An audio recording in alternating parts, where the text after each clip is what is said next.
Bonjour à toutes et à tous. On se retrouve aujourd'hui, comme chaque semaine, pour refaire l'actualité autour de l'endométriose. Dimanche 6 octobre 2024.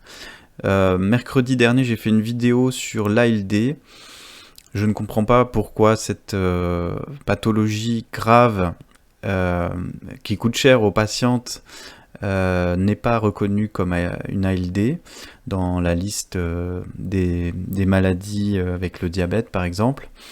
On va voir pourquoi ça n'avance pas, pourquoi il est urgent d'agir et pourquoi il faut en parler. Donc on va commencer avec un article du Bruxelles Times qui nous explique dans une étude récente que les patientes, il y a 5% des patientes qui voient jusqu'à 12 gynécologues et qui dépensent jusqu'à 4 700 € par an en soins pour l'endométriose. Donc il est urgent d'agir.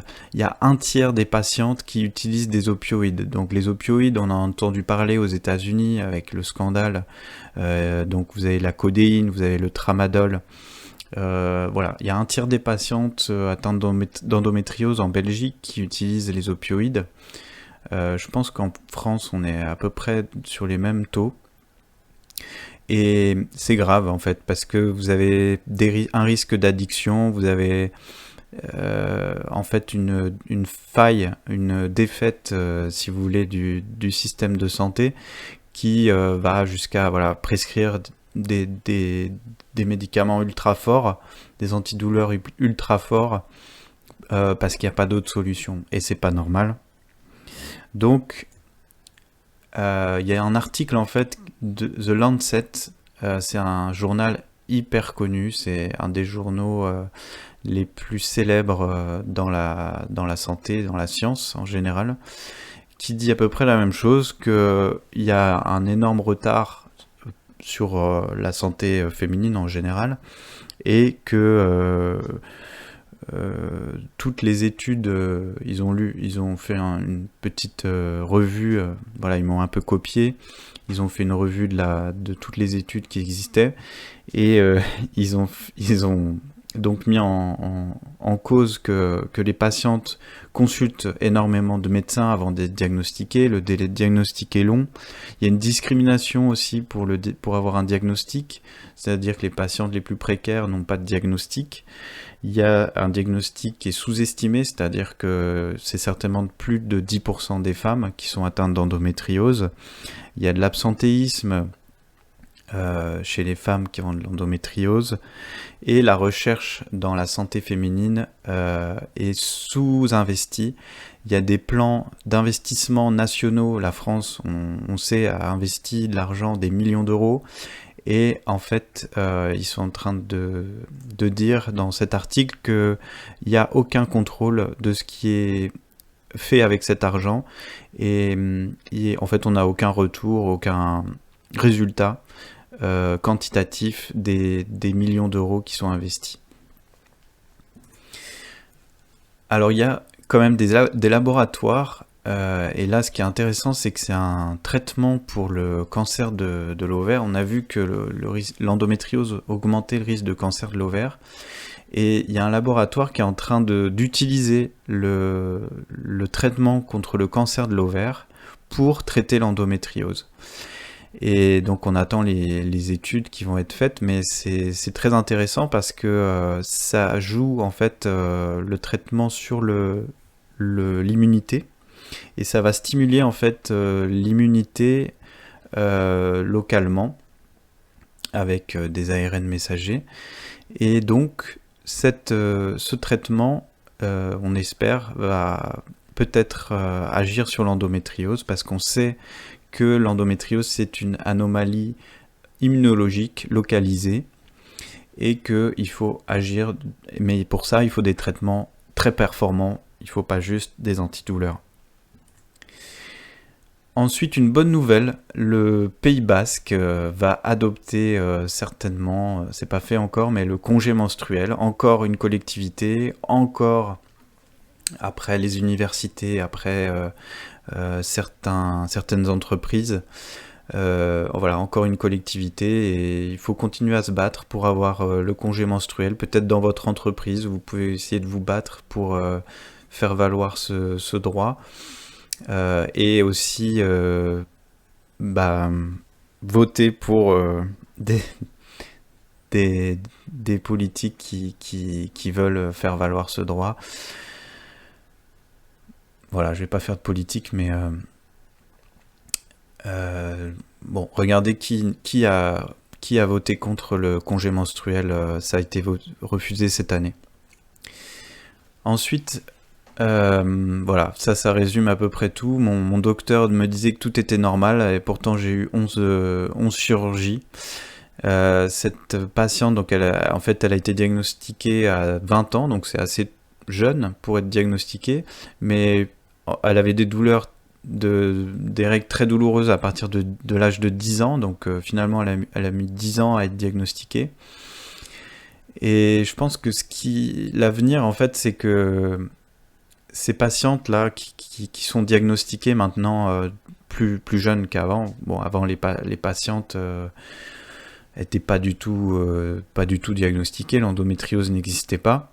Maintenant, les filles de ces patientes vont être diagnostiquées beaucoup plus tôt. Alors ça va pas être forcément grâce aux médecins, mais ça va être grâce à ces patientes qui vont faire beaucoup plus attention aux symptômes, aux règles douloureuses de leur fille et qui vont consulter beaucoup plus tôt et qui vont essayer de consulter des médecins plus attentifs à cette pathologie parce qu'elles veulent pas elles veulent pas que leur fille revive ce qu'elles ont vécu. Et je trouve que j'espère que ça va aller plus vite que ça, mais ce sera peut-être pour la prochaine génération qu'on aura des diagnostics dès les premières règles, dès 11 ans. Il faudra qu'on ait un diagnostic, et peut-être même avant les premières règles, pour pouvoir anticiper. Ensuite, on va parler un peu de recherche, et pour faire le diagnostic, il y a une équipe chinoise qui a fait un test avec une prise de sang et une échographie. Et le test est très performant, donc vous avez juste à faire une prise de sang, c'est un test PCR, en fait c'est un test d'ARN messager qui est sous-exprimé en cas d'endométriose, et un test Doppler, donc c'est juste une écho qui est très facile à faire. En fait, vous n'avez pas besoin d'être très expérimenté pour faire cette échographie, donc ça pourrait peut-être généraliser un test pas cher et facile à faire.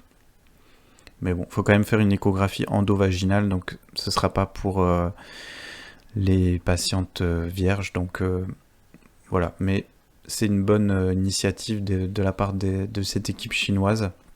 Alors les Chinois aussi, c'était une autre équipe chinoise. Ils ont évalué l'acupuncture parce qu'ils sont très forts en acupuncture. Et ils ont vu qu'il y avait un marqueur de l'inflammation qui diminuait avec l'acupuncture. Donc voilà. Bon, je peux pas vous dire, faut pas vendre du rêve non plus. L'acupuncture, ça va pas soigner l'endométriose, hein, mais ça peut peut-être diminuer un peu le stress. Et puis une dernière étude, après j'arrête de vous embêter, c'est un peu technique, mais qui montre que l'endométriose diminue la réserve ovarienne, tout simplement. Donc voilà, ça touche directement les ovaires, c'est prouvé, donc il faut arrêter de dire que l'endométriose n'est pas grave, que ça n'a pas de conséquences, que les soins ne sont pas coûteux, comme j'ai pu entendre de l'assurance maladie, qui refuse d'accepter l'endométriose comme maladie d'office en ALD. Voilà, il faut, je pense, militer là pour accepter l'ALD en cas d'endométriose de toute urgence. Et un dernier article, c'est pour vous montrer que en France on est c'est pas pour comparer, mais au Royaume-Uni en fait cette patiente elle est obligée de se battre pour congeler ses ovocytes. En France on a le droit de congeler ses ovocytes en cas d'endométriose et même sans d'indication médicale. Donc faut pas hésiter à user de ce droit.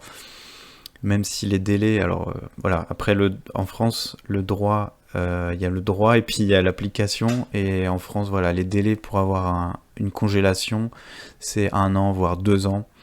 Donc, bon, j'ai envie de dire, il faut s'y prendre tôt. Et malheureusement, c'est les patientes les plus informées, comme vous, puisque vous suivez cette chaîne, qui vont en bénéficier. Donc, faut pas hésiter, voilà, à congeler les ovocytes. Vous gagnez du temps. Vous congelez en fait plus jeune, donc vous avez des ovocytes de meilleure qualité et vous avez une meilleure réserve ovarienne. Voilà, avant, donc vous pouvez le faire avant 36 ans. Voilà, mais au Royaume-Uni, même jeune, les patientes se battent pour pouvoir avoir le droit de congeler les ovocytes, et c'est scandaleux. Au Royaume-Uni, ils sont encore un petit peu en retard. Donc voilà, j'espère que vous avez aimé cette revue de l'actualité. On se retrouve la semaine prochaine, en milieu de semaine. Je sortirai un nouveau dossier sur l'endométriose de A à Z. On va faire la lettre B avec l'endobélie. Donc je vous dis à bientôt et bonne journée.